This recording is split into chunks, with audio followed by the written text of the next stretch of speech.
May first కి 2 సినిమాలు ఎక్కడ పోయినా 2 సినిమాలకి ఫోకస్ ఎక్కువైపోయింది. ఇటు 3 అనే చిత్రానికి మన నాని ఒకకే ఇక్కడ పేర్చుకుంటూ వచ్చి ఇటు 3 అనే చిత్రంతో పాన్ ఇండియాకి అడుగు పెట్టబోతున్నాడు. అయితే రెట్రో అనే చిత్రం కంటే తమిళ చిత్రంగా రాబోతున్న తెలుగులో ఈ సినిమా డబ్ అయి రాబోతుంది. అయితే సూర్య ఈ చిత్రంతో కంబ్యాక్ ఇస్తున్నాడా తెలుసుకునే ముందుగా కింద లైక్ బటన్ లైక్ చేసుకుంటే వీడియోలోకి ఎంటర్ అయిపోదాం.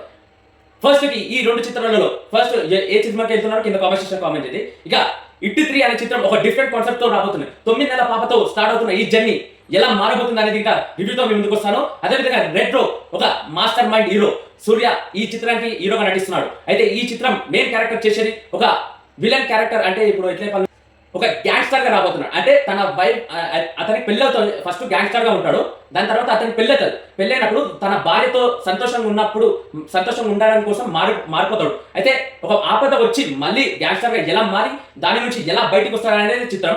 ఇటు 3 అనే చిత్రానికి 9 నెలల పాపతో వస్తారు. అయితే ఆ పాప కిడ్నాప్ అయిన తర్వాత ది థర్డ్ కేసు నాని చేయబోతున్న థర్డ్ కేసే ఇది. అయితే ఈ సినిమా ఎలా ఉండబోతుందో ఫస్ట్ వచ్చి మీ అందరికి రివ్యూసా. ఇక కింద లైక్ బటన్ లైక్ చేసుకొని ఛానల్ సబ్స్క్రైబ్ చేసుకొని మరిన్ని అప్డేట్స్ చేసుకోవడానికి జై హింద్.